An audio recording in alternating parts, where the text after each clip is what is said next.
probably know someone who pulled a disappearing act. One day they were an active part of the social network, replying to texts and showing up to dinners. And the next, they were gone. No blowout argument, no long explanatory message, just silence. The immediate reaction from the outside is rarely generous. Most people assume the person is being cold, arrogant, or perhaps emotionally unstable.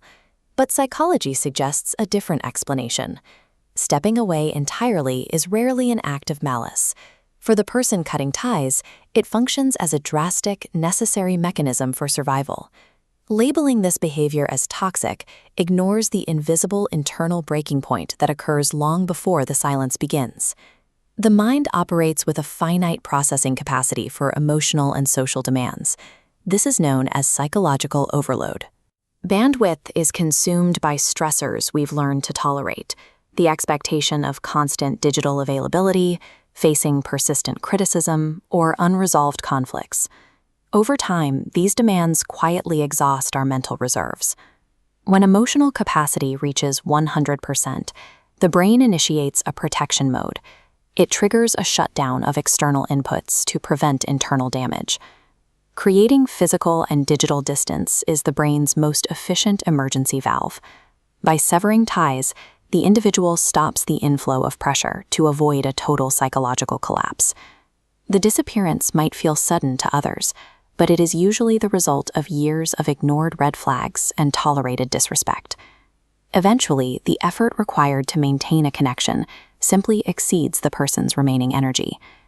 This is the boundary awakening, the point where the brain acknowledges that its reservoir of tolerance is empty.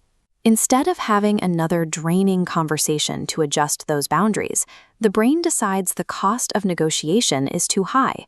The person chooses complete isolation over a perpetual cycle of friction. This shift is often accelerated by betrayal sensitivity. This is a psychological state where a deep breach of trust recalibrates how the nervous system evaluates future social risks. This chart illustrates how betrayal warps risk perception. While the baseline for trust remains small, the brain's alertness to potential harm spikes. It calculates that isolating entirely is safer than risking vulnerability again. Cutting people off is not an attack on others.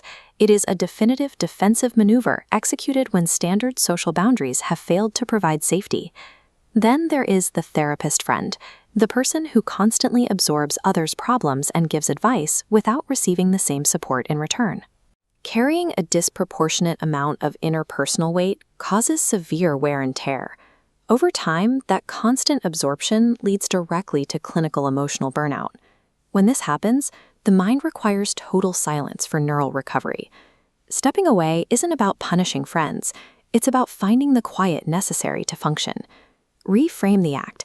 It is not the abandonment of a social circle, but a desperate psychological triage required to restore the individual's baseline health. Disappearing also occurs during the aftermath of major life events, such as trauma, failure, or intense personal growth. Psychologists call this identity reconstruction. It is a framework where a person's internal self no longer aligns with their external social environment. During this reset, shutting old habits and long-term relationships is often a mandatory phase. You cannot become a new version of yourself while tethered to an environment that demands you stay the same. While outgrowing a peer group can look cold from the outside, it is an internal necessity.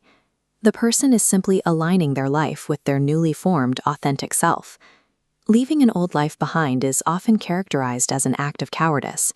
In reality, taking that step into the unknown is the first requirement for constructing a healthier identity. Preventing a total social shutdown requires identifying the specific signals of overload before they reach critical mass. It starts with practicing micro-boundaries. This involves the daily habit of declining small requests, like skipping a non-essential call, to prevent the buildup of resentment. You can use an energy audit.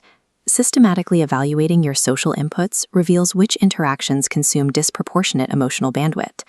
Once identified, intentionally reduce their access to your time, allowing you to reclaim bandwidth for mental recovery.